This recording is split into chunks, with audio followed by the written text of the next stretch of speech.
Hello, everyone, and welcome to another episode of Content Warfare TV. This is episode 106, and today I am with Barry Feldman, professional content marketer, copywriter, pretty cool dude, followed his work for a long time. This is actually the first time that we've ever had a chance to have a conversation, so I'm very excited. And I'll tell you, I have used his tools in my own work, so it isn't just like me kind of stroking my guest's ego here. I've actually had the opportunity to look through some of the resources and some of his own work, and I use them in my work and the work I'm doing on my new project, Agency Nation. So, Barry, I'm happy to have you here, man. What's going on? I'm happy to be here, Ryan. It's a return to reality day, right? Exactly. I'm catching you right after the big Thanksgiving dinner. We're all kind of hopefully back from our tryptophan highs, right? Yeah, did you start your day off with about 150 Cyber Monday offers on your email or on your inbox? So I am married to a twin, and as it would go, today I received an email from my sister-in-law saying, here's some great Cyber Monday deals that your wife may want you to purchase. So yeah. I did start my day off on some Cyber Monday deals. You know, like you need help finding those. Exactly. Well, Barry, today I want to do a super deep dive on content marketing, content strategy. I have lots of things I'd like to talk to you about. We'll see how much we get to them. We'll see how far we get into these different things. But I know what you do. From my perspective, I said it right from the beginning: content marketing, copywriting, strategy work. Helping brands tell their story, but I'd like to just, in your own words, give us an idea of kind of what you do today, and then maybe we can dive in a little bit how you got there. Okay, well, I think the majority of what I do is help people who are starting or struggling with content marketing. The term could be inbound marketing or online marketing, or don't get me started, permission-based marketing. There's a lot of terms. And you might come at it from, based on where you heard about it and who's guiding the charge. And so, the truth is the overlap is rather immense. It revolves around people, your prospects beginning, their hunt for some form of purchase or satisfaction or learning on search, and all roads lead to content marketing. So most of the clients that come my way these days are looking at that for the first time or struggling with it, and they need some help with planning. I wrote a post that says, what can a content marketing consultant do for you? It gets a lot of traffic, it ranks high, and I guess I basically define the services that I offer. And you have a lot of options when it comes to finding help with your content marketing, and the consulting options there, like I said, are many, but probably more so than the lion's share of consultants. I'm also the executor, in a way. Well, it's impossible to say I'm operating as a one-man band, but as a one-man band, with the help of some people on my team, and hopefully with the help of some people on the client's team, we're forging the charge, and I'm trying to not just say this is what you do strategically. I'm trying to help them get it done. I'm trying to be the executor. So therein comes the need for writing. Far and away the thing you most need to master and get started doing when you become a content creator is write. And so I guess I'm a veteran copywriter turned content marketing consultant / copywriter. Oh, I like that. I like that. So okay. So you have kind of neophytes coming in, and they maybe by the time they reach you, they have either read enough content on other sites or your site to determine this is something I need, but I know that I know maybe I can't do it by myself, or I'm just not prepared to do it by myself. So what is step one for you? Like, you're past the convincing stage. So I think everyone who's listening to this, anyone who takes the time to listen to this show, is probably convinced that creating content and whatever name you want to place upon that is of value to their business. But what does that first step look like? Is it, how do you know maybe, or how do you determine, are they going to create the content? Are you going to create it? Or are you just going to be a strategist? How do you start to ferret some of these things out at the beginning? Well, at the beginning, I think there's two ways to get rolling, and I mentioned that I am often contacted by people that were struggling with their content marketing. I saw a template for getting started with content marketing just this morning, so I think it's new. It's a little hard to tell when it's a HubSpot offer because they cycle them now and then, but I think it's a brand new template. And theirs is, their recommendation for getting started is a SWOT, SWOT as in strengths, weaknesses, opportunities, and threats. And so there's quite a few people that contact me and that aren't new to content marketing. The term itself might sound new to them, but they probably have a website, and they may have a blog, they may have published, they may have attempted to publish some form of ongoing updates to their website, whether that be news or events or press releases or hopefully a blog. And so a lot of times that company has found that it doesn't work. And so an interesting conversation that I have pretty regularly, which came to mind when you asked about how the relationship kicks off, is I'm talking with somebody for the first time and I'm hearing from them, Barry, my website's not working. And I say, okay, yeah, I've heard that one before. That's not good. What would it do when it is working? And you hope that you have an intelligent, well thought through answer to that. And as simple as that sounds, I often do not find an intelligent, thoughtful answer to that. What would it do if it is working? And so I think that tracks to my first step, which is establish your objectives. It's really the first step in any plan for anything. And unfortunately, in content marketing, it's painfully overlooked and skipped. I don't know if it's too difficult, not too hard to put your finger on, too much of a commitment, but if you want to say something is or isn't working, that goes by a measure, and in digital marketing, there's no excuses. Everything is measurable, right? The world's changed. If we know what our objective is, we apply a metric to it, and we make a commitment to that. We put that down on paper or on a spreadsheet or what have you, and we go back to it at predetermined intervals and see if we're going in the right direction. That's going to give us a lot of information. So whether, I guess, plan one, I'm getting started for the first time, the answer is, what do we want your prospects to do? What do we want your content to achieve? How are we going to merge those two? And plan two would be, I've been doing content marketing for some time. I understand that my website needs to be populated with new stuff, and I'm not getting the results I want. The SWOT thing makes a lot of sense to me.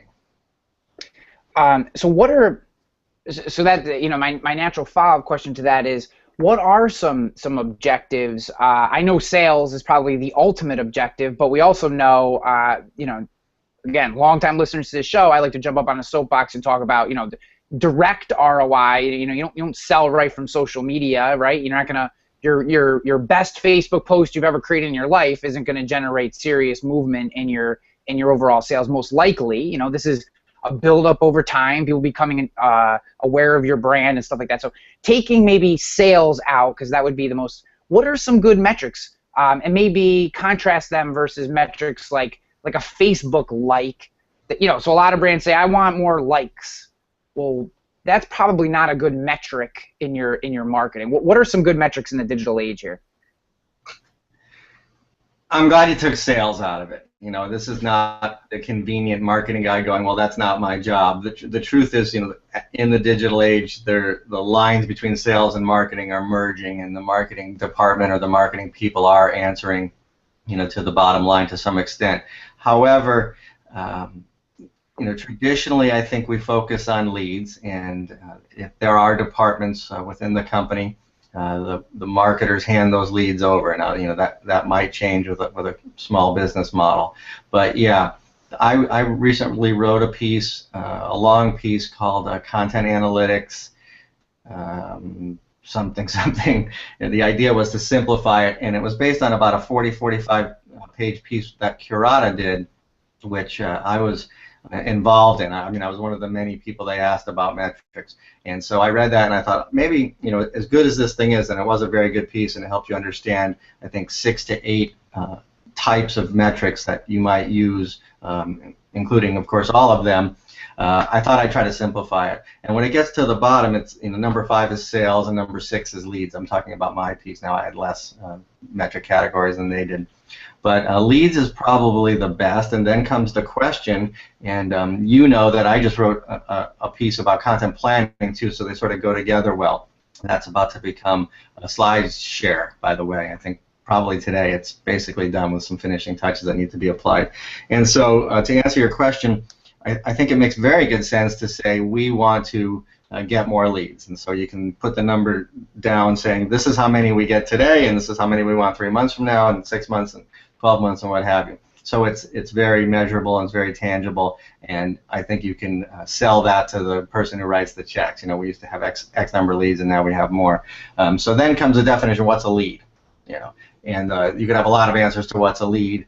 In a lot of content marketers practice some form of business-to-business marketing, and that generally suggests that it's more complex than a typical consumer sale, and it generally, therefore, also suggests that it takes longer. There's a longer selling cycle. So it's very common that the answer to what is a lead is an email opt-in. And a lot of the strategy is built upon the idea that you have come into my domain, and if you leave without telling me who you are, I failed.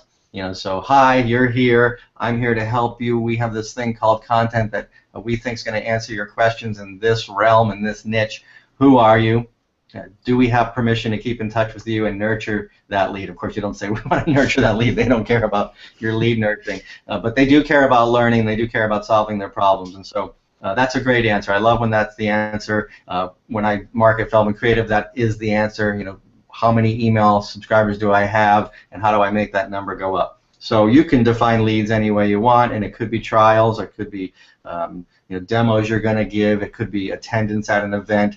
There's a lot of ways to define leads, and there's a lot of objectives that aren't leads, and so I'll offer suggestions. I don't think there's an infinite number, but certainly putting butts in seats is one. There's a lot of people that focus very heavily on content marketing with the use of events, and so putting butts in seats is one. Building community, you mentioned likes. That's been a debate forever, I guess, because it's so intangible, and it could so easily prove that a like is not measurable, it's not meaningful. But building community certainly is an objective, building relationships. So you can say our goal is to have a larger community. It might be connected to the idea that we want to build our influence or our expertise or our authority, often called thought leadership. So you might say our objective is to build a bigger LinkedIn group, or build a bigger set of community or circles on Google+, or have a more robust following on Facebook. Those communities might be more internal. I think we're going to see more and more like homegrown social media, where the interaction takes place in a much smaller, much more focused community that the marketer gave birth to, a forum or some such thing that lives only on their website. So it's a pretty long list, but I think ultimately it's going to come down to you defining an objective, and then that you think of that as your primary objective. If you hit it, you're succeeding. If you didn't hit it, you're failing. And then you can have secondary objectives. You almost always hear we want to build awareness, and I sort of say, yeah, that's good. That goes back to my advertising days. How can you not build awareness? If you're putting your name out there, you're building awareness. So I bumped that one down to number 3 or 4 and put more measurable objectives in between the top and the one that says build awareness. So our objective is blank, defined by this and measured by this, is a great way to start, no matter where you are in the content marketing maturity, if you will, or evolution. Yeah. For me, awareness is like, I want to be more awesome, right? Like, I want people to think that I'm more awesome. Like, it's just so intangible and seems more a derivative than something you can achieve directly. Personally, and that's how my brain works. So when I'm talking to people, the thing that I say. So there's a lot of interesting things that I want to pull out of there. The first is maybe not necessarily on target with our overall conversation, but I think is incredibly interesting, and I want you to talk a little bit more about this. And it's the idea that you just brought up at the end around your thought that some of these homegrown communities are going to start to be the future, and I see some of that, right? I see some of that in my own work. Like, I can't stand Facebook, but I love Facebook groups, right? Facebook groups to me, I downloaded the Facebook groups app on my phone. I think it's fantastic. Groups are a great way to communicate, and I'm part of like 3 or 4 groups that I literally check every single day. But the overall Facebook as a whole, I literally don't even have, I mean, I think you have to have the app to have the groups app, but I don't use it ever. You know, so it's like these dialed in groups. And do you think that's part of the maturation of us as social media users and the platform in general, or where do you see, or why do you think that that's a trend? Because I would agree with you, you know, at a high level. Yeah, well, it's a trend because you know, it connects well to our conversation about awareness. Awareness isn't good enough. And at the top of the funnel, you're going to have strategies to build awareness, and certainly blogging is going to be one of them. You might be discovered simply because you wrote a great post and you did some thinking in terms of search, and therefore somebody's read your piece, hopefully on your own website. And so, yeah, they've entered the top of your funnel. You know, I suppose if you could figure out a way to get your business card in front of people, that builds awareness too. You know, so it's not that great of an answer. Again, you know, whatever you do is going to have some level of branding attached to it. So then comes, you know, further south down the funnel, you're talking about appealing to people that actually do care and that actually might make a purchase and then someday make more purchases or tell their friends. You know, the word of mouth advertising, the most powerful form in the history of marketing. So I think to speak to the idea that the communities become more owned is a really interesting thing, and the reason why, to answer your question finally, is noise, right? A myth amongst the idea that you're trying to get awareness is you're competing. This comes from Jay Baer's awesome book, Utility. Yeah. You're competing with, as a marketer of a company and a brand, you're competing with that person's wife and kids and relatives and hobbies and, you know, soccer group and tennis team and so forth. And so awareness is this precious commodity that's harder to come by, but it doesn't actually get you anywhere. You know, it's just a step. You know, it doesn't create memories. It doesn't usually create emotions. It's not really a meaningful part of the relationship building process. And so when you're on a social media, and of course Facebook comes to mind because it's pretty much understood now that you have to pay to play, as they say in Facebook, right? You're not only competing with all these entities that are closer to the heart of the user, you're failing, you know, to break through. And Facebook makes sure of that and asks you to break out your wallet and pay your way into the other people's feeds.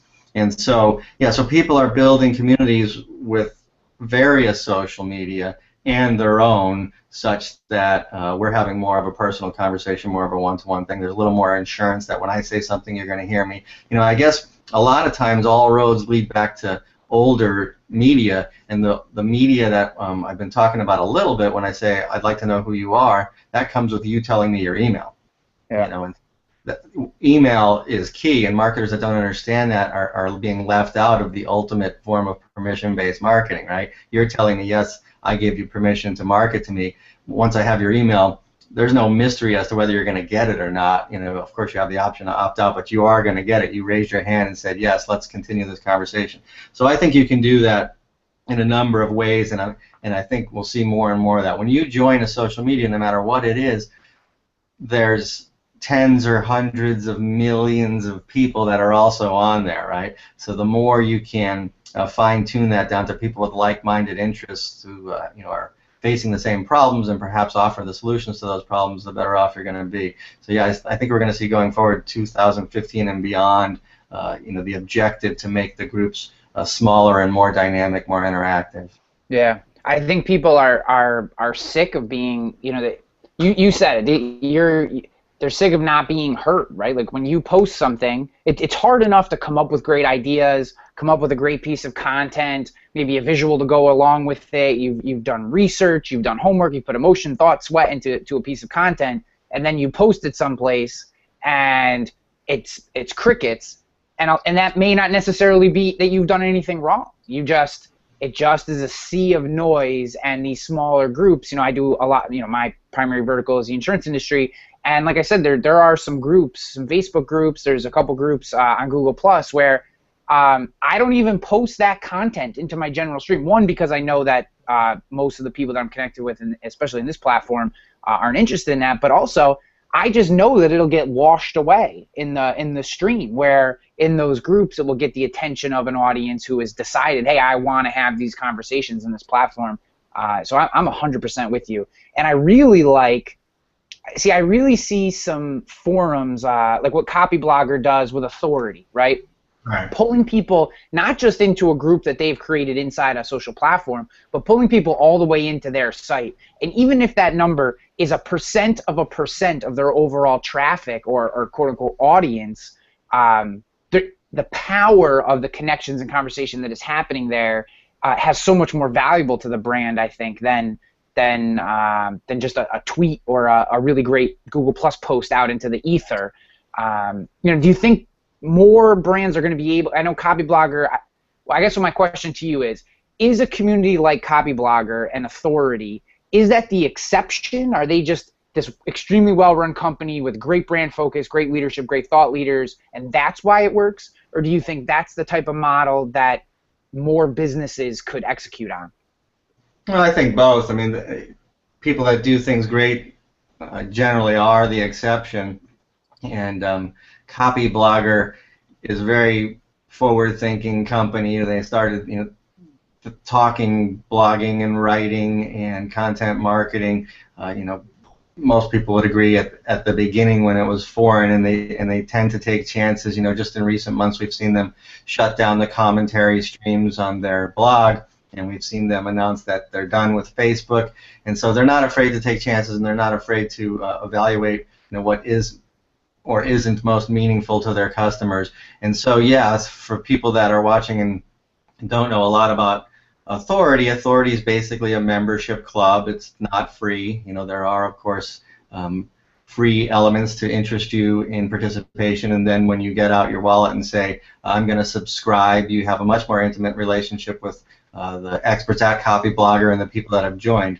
And so, yeah, I think though they're a trailblazer, we will see people follow them. It kind of goes with the turf that you're going to emulate the leaders. And so, yeah, I think you'll see a lot more, a greater emphasis and development of niche communities, because everybody has their different walks of life, have different interests, and so you have to subscribe to a smaller group. And so to join any media that we've talked about so far at large is way too broad. It's a start, and then comes the groups, and then comes the people that can help you. And so you'll even see groups spinning off groups. Yeah, I agree with that completely. I mean, I have been a member of Authority, and I've tried out a couple different ones, and I actually came back to their platform, and I am a member there. I've used their products for a while. I've never hid the fact that I am a subscriber to their services. I think they do good work, but there's other ones that I've seen do really well as well. So I agree with that. I think that pulling people to your own platform, even if it's a very small number of people versus your overall audience size, those are ultimately the connections that are going to grow your business, I think. So that's very good stuff, and I didn't expect to go there, but that's why I like doing these shows, because we get to have these really cool... I mean, we're doing that now, aren't we? Google Plus, or Google itself, has recognized this need, and the Hangouts is an answer to that challenge, right? You have a fairly large following on your email, probably, and your blog, and in Google Plus at large, and the other social media. But here we are hanging out, with the people that want to learn what you and I are going to talk about. And of course, there's a little bit of surprise in how the conversation unfolds, but they've probably seen your program before. Right, and this is your tribe, dude. Right? Yeah, and they're used to the conversation going off the rails, so so it's not a surprise to them. Very rarely do we get to the destination by the path that we originally set for ourselves. Yeah, we were going to talk about writing or content marketing planning or something like that. Yeah, there's a lot to talk about in this area. So yeah. We might mention, because we're live, and we'll be archived too, that you can ask questions if you want, and get to some of the things that they want to. Yeah. And I just want to let everyone know, I actually shared the one of the articles that we mentioned, the content analytics, I think, article, and I'm going to have links to all the articles if you don't just go directly to Barry's site, feldmancreative.com. I'll have links up in the show notes as well, ryanhanley.com/show 106, and you can get to all these articles and different things that we're talking about, because these are great resources to use for sure. So I want to pull up a question real quick, because it ties us back into the SWOT, but also a little bit of opportunity, which is where I want to go next. Let's see here. Sally asks, strengths, weaknesses, opportunities, and threats. We're talking about SWOT. New to me, but I'm an author and talk show host who blogs, not a salesperson and marketer. So these types of breaking these things down, our strengths, our weaknesses, the opportunities that are available, and our threats to those opportunities. This is a kind of an overarching concept and something that can be applied to any business, really, right? I just want to make that clear to Sally. I think so. Yeah, I've come across it in various realms. It's not simply marketing, but we're here to talk about marketing. So I think when you identify what's your strengths, you're going to amplify the volume of those. You're going to look at numbers and say this was a winner. Connected with people. Let's turn it up. And the weaknesses, you're going to evaluate and make decisions about either making the weaknesses less weak or less vulnerable, or just simply killing programs like that. And you're going to find a lot of opportunities through doing this. I think the opportunities are coming at us fast and furiously. So in marketing or sales, or I guess that question pertained to kind of entertainment or edutainment. I'm not exactly sure what Sally does with her program.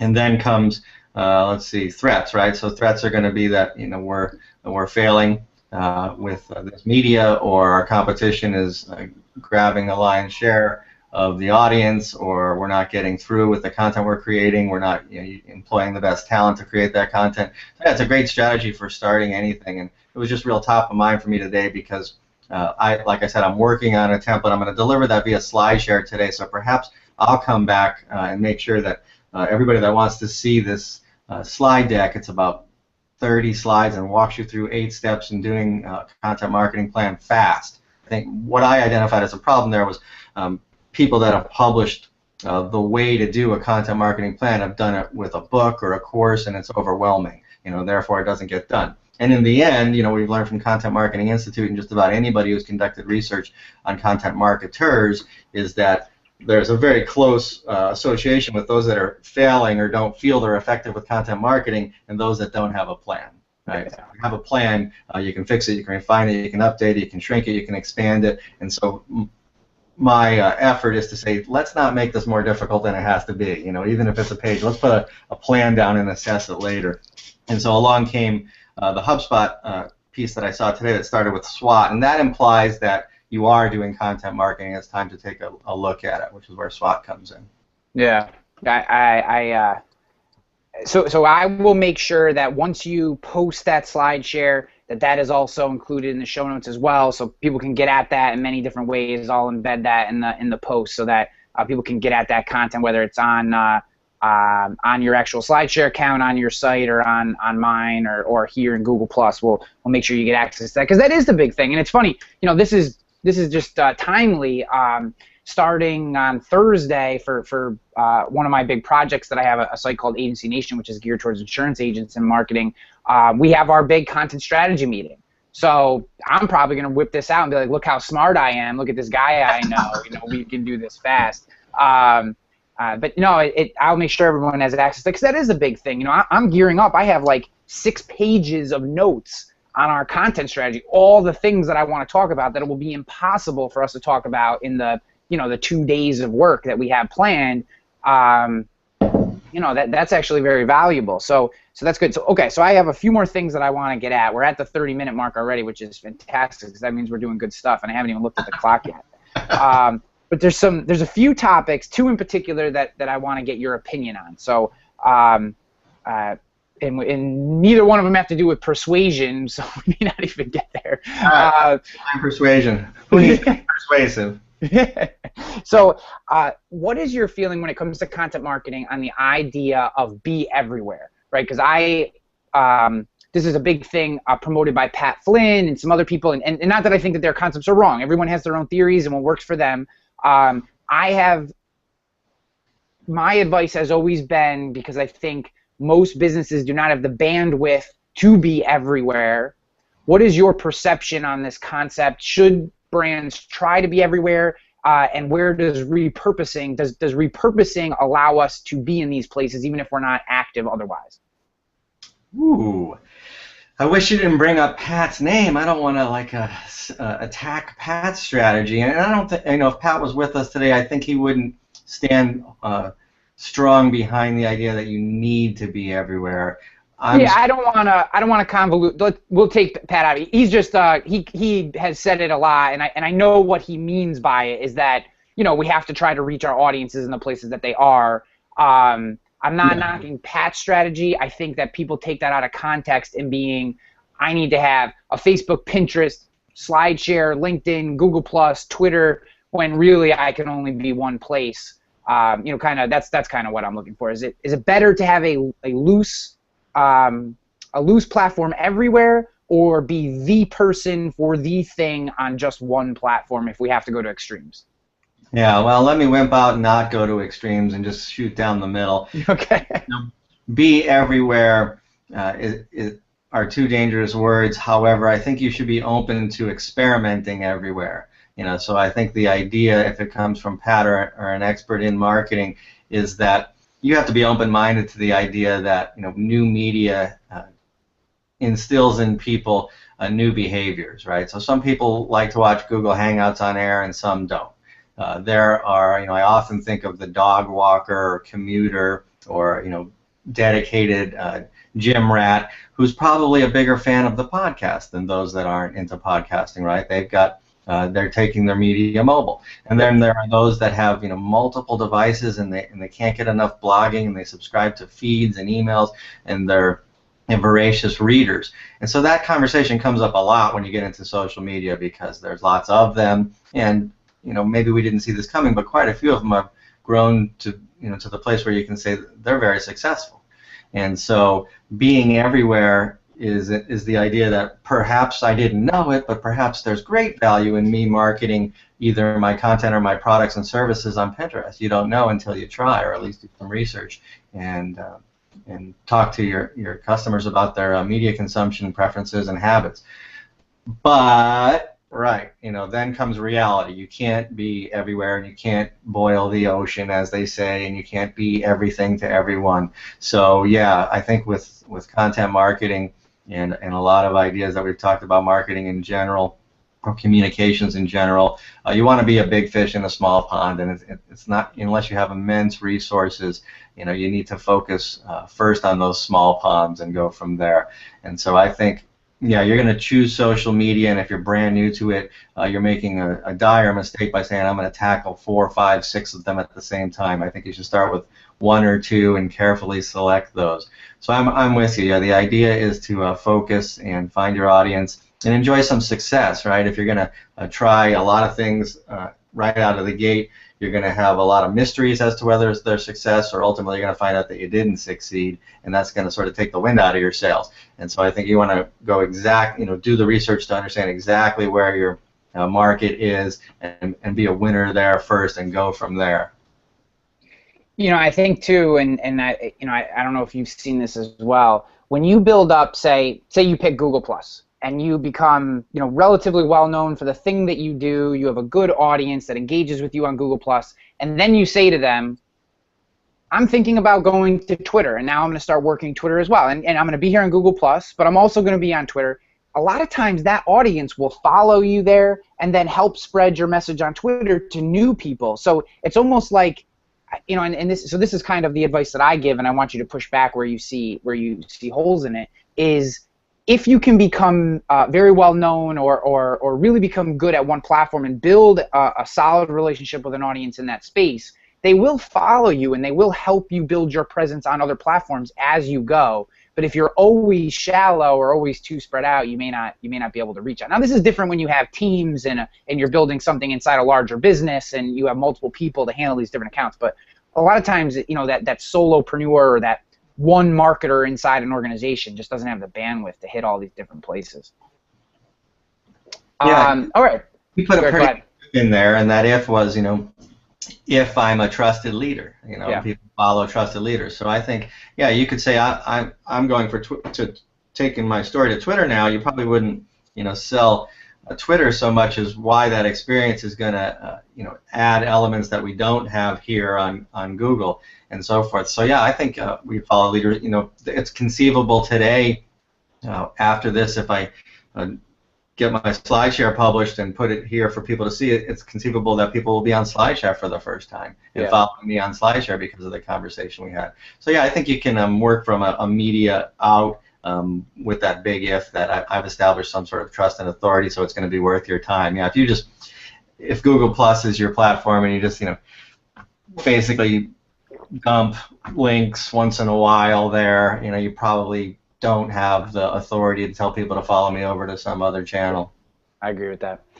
So we have a great follow-up question here from Kristen Drysdale, and she says, so you've experimented with these platforms, you've created a profile, and let's just say, for purposes of having a context, let's say you start a Pinterest profile and you just realize you're never going to get back to it, or it doesn't fit your creation style or what have you. Is it better to leave, and I'm reading into our question a little bit, is it better to leave a profile that's very shallow and not updated regularly out there, or would you recommend pulling that down and closing it versus having one that isn't active?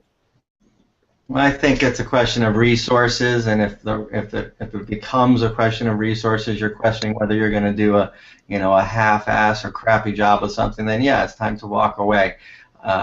If resources allow you to continue to treat it, at the level of priority that it's deserved, now that you really truly felt like you've tested it, then you might have it linger. I think my mix of social media is a good example. I don't get a massive return on investment from Facebook. It's hard to, my following hasn't grown to the degree that I'd like it to. That little number that shows you how many people you've reached is forever discouraging if you don't, a few bucks behind it. But I haven't shut down Facebook. Some people rely on seeing me there. So I don't have Facebook groups like you do. And but I do participate in a lot of LinkedIn groups, and so yes, you have to sort of, like with Facebook, what I'm saying is I remain ever so slightly active on Facebook. If I had to kill one, I'd probably start there because of the things I just said about it. The traction hasn't been as good as I'd like it to be, but it doesn't take me a lot of my resources when I publish something, which is roughly once a week, to make sure that it's seen and shared on every platform. I think that's a question that has to be kind of tackled individually based on resources. No, that's good. That's very good advice. I'm with you completely.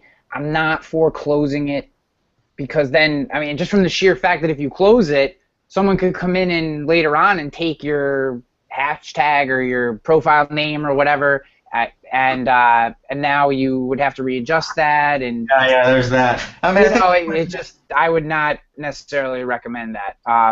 I think that, like, where the rubber meets the road on that question is, is being involved in this channel, which is delivering poor or mediocre results, distracting me from the channels that are delivering positive results?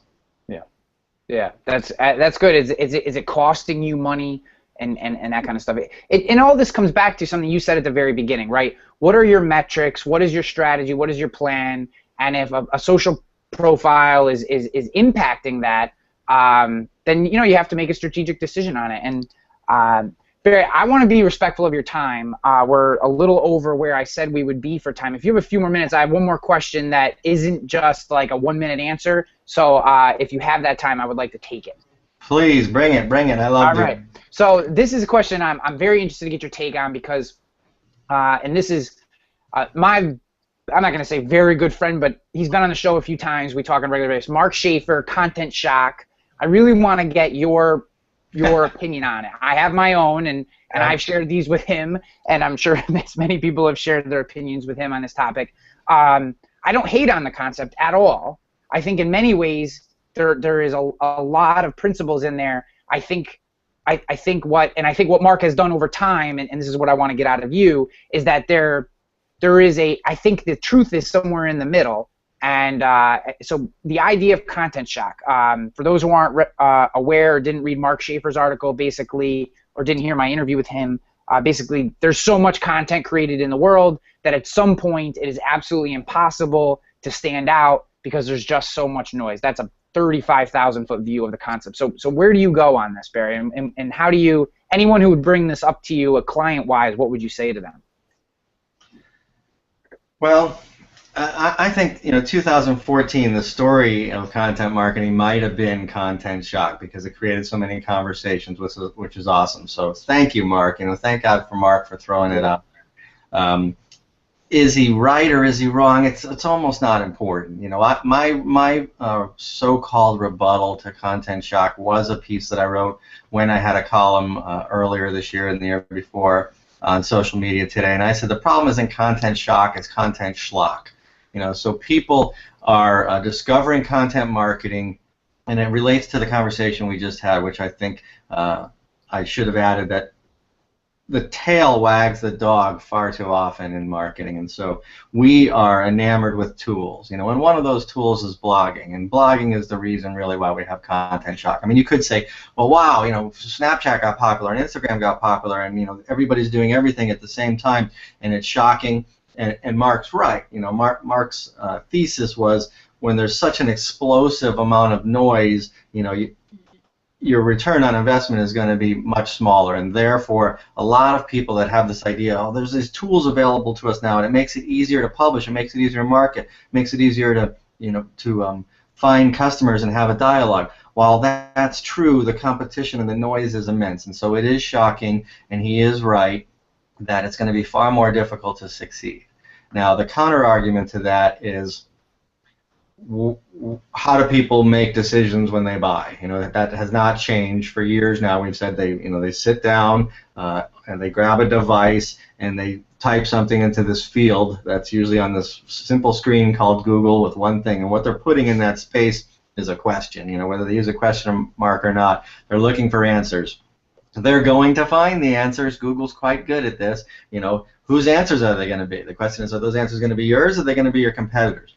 And so if you are going to make an important decision, and it could be of any size, but let's talk about a big decision, right? Like you said, you focus a lot on insurance. Well, that's a big decision. I am going to do research the decisions I make in the insurance business. If I'm going to send my kid to school, I'm going to do research about that school. If I'm going to buy a house or buy a piece of electronics or make a massive change or something like that, I am going to do research. So just because there's more answers to the questions out there doesn't make me want to have those answers any less. So I think the challenge now becomes reduce the schlock and make your content the very best in your niche, and you'll see the same results. I think I threw out this metaphor before that I think applies. If you go to the grocery store today, you probably have just around the corner one of those monster grocery stores that's practically a mall. And every sort of prepared food, and a post office, and a flower shop, and a bakery, and a delicatessen, and all that stuff. So there's probably, if you compare that to a grocery store 20 years ago, there's probably 1,000 more choices than there used to be, right? But are you going to stop going grocery shopping now? Yeah. You still need to eat, you still have desires to quench, and so I think the content marketing world has not been shut down because there's too much of it. There's too much of every media. There's too many books. There's too many TV shows. There's too many radio shows. There's too many magazines. If you become the best in your niche and you figure out how to consistently deliver value, and we didn't get into this today except for the problem, and promote it to the point where people actually know about it, talk about it, share it, endorse it, and so forth, then really nothing changes. You have to approach it with the idea that I'm going to be the very best.